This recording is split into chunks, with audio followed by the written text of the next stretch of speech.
नमस्कार, आप देख रहे हैं अपना न्यूज़। आज मैं मौजूद हूँ बेलथरा और 357 में, जो यहाँ तहसील के प्रांगण में, जो यहाँ एक व्यक्ति हैं जो बरौली का मैटर है, जो स्कूल का मैटर है, जो कुछ समन्वयों द्वारा उस स्कूल को हड़ताल लिया जा रहा है और किस तरह का वो मामला है। आइए इनसे मिलते हैं, क्या कुछ बताते हैं। सबसे पहले अपना परिचय बताएं। मैं अनुज कुमार गौतम, ग्राम सभा बरौली, जनपद बलिया, थाना भीमपुरा से बिलोंग करता हूँ। मैं अवगत कराना चाहूँगा कि ग्राम सभा बरौली में प्राथमिक एक रामलीला प्रांगण है, प्राथमिक विद्यालय का प्रांगण है, जिसमें बहुत पुराना एक प्राथमिक विद्यालय था। उसके जर्जर होने के हालात में माननीय SDM महोदय तहसील बेलथरा रोड के माध्यम से जाकर के नीलामी कराया गया। नीलामी कराने के बाद उस क्या ईंट जो भी था उसका क्रय विक्रय हुआ, जिसको रामलीला समिति ने खरीद लिया।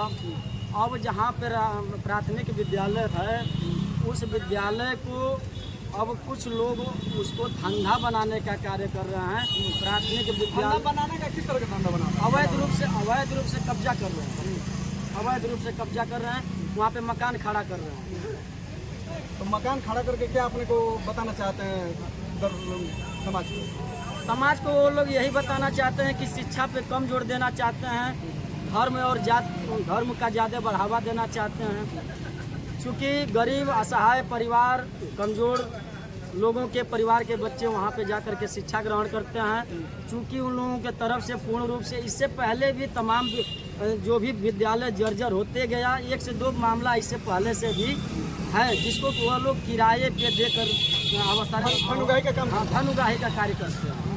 जी, तो आप क्या चाहते हैं शासन प्रशासन से, और कहाँ दरखास्त दे चुके हैं अब तक? इस प्रकरण में जनपद बलिया में न्यायालय में मुकदमा है, हो रखा है। आज मैं तहसील बेलथरा और SDM साहब को हमने ज्ञापन देने आया कि मौके पे जो अगर मुकदमा चल रहा है तो उस दौरान उस प्राथमिक विद्यालय पे जो नव निर्माण का कार्य चल रहा है उस पर कार्य तुरंत रोका जा सके। लेकिन 12 साढ़े 12 बजने के बाद यहाँ पे माननीय SDM साहब से मुलाकात नहीं हो पाई, तो अब इसके लिए कल हम लोग दरखास्त देंगे। तो न्यायालय में जो आपके पंजीकृत मुकदमा चल रही है, तो क्या उसमें न्यायालय से अभी कोई स्थगन आदेश नहीं आया? क्योंकि कल इसके बारे में विवेचना का मामला आया था। अब 26 तारीख तक हो सके कि स्टे मिल जाए। फिलहाल SDM साहब से आग्रह है, निवेदन है कि उस पर नव निर्माण का कार्य रोका जा सके, क्योंकि यह गरीब असहाय परिवारों के बच्चों का शिक्षा का मामला है और दिन प्रतिदिन ऐसे ही सिलसिला चलता रहा तो आगे बहुत गरीब परिवार के बच्चों को बहुत दुख झेलना पड़ेगा, शिक्षा से वंचित होना पड़ेगा। तो आपका क्या कहना है शासन प्रशासन से? आपका क्या कहना है?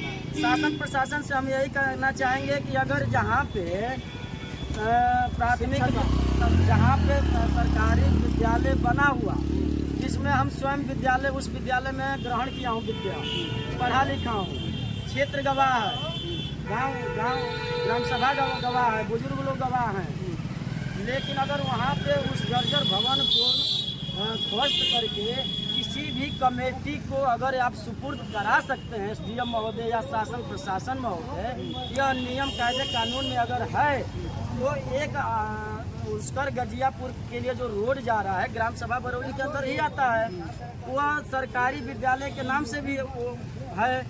तो अगर वहाँ पे विद्यालय तो अभी बना नहीं है, तो जहाँ पे अगर विद्यालय को तोड़ करके किसी कमेटी को उस जमीन को सुपुर्द कराया जा सकता है, तो जहाँ पे खाली अभी भूमि है, जहाँ पे किसी प्रकार का विद्यालय अभी नहीं बना है, तो वहाँ पे हमारे कमेटी भगवान बुद्ध के नाम से एक उस जमीन को अलॉट कर दिया जाए। नहीं तो जैसे वहाँ विद्यालय है तो विद्यालय तो बनना चाहिए। विद्यालय तो विद्यालय बने, तो विद्यालय नहीं बनना है।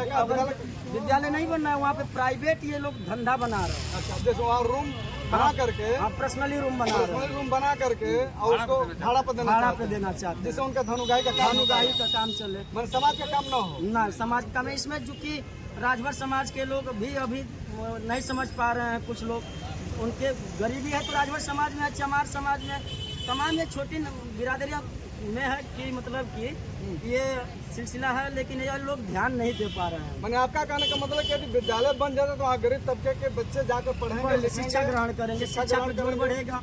या तो लाइब्रेरी खोल दिया जाए, या पुस्तकालय से संबंधित या अगर कुछ नहीं खुल रहा है तो सार्वजनिक सामाजिक हित में उसका इस्तेमाल किया जाए, पर्सनली किसी का न बने। मैंने वो शिक्षा का ध्वस्त करना चाहते हैं। हाँ, शिक्षा पे कम उन लोगों की मानसिकता शुरू से ही रही है। उन लोगों की तो मानसिकता हमेशा से रही है कि गरीब असहाय परिवार के बच्चे जितना ही शिक्षा कम ग्रहण करेंगे, उनको जितना ही वंचित किया जाएगा, जितना ही उन लोगों को दबाया जाएगा, उतने ही वो सक्सेस रहेंगे। तो ये चीज़ हम लोग कब तक चुप रहेंगे?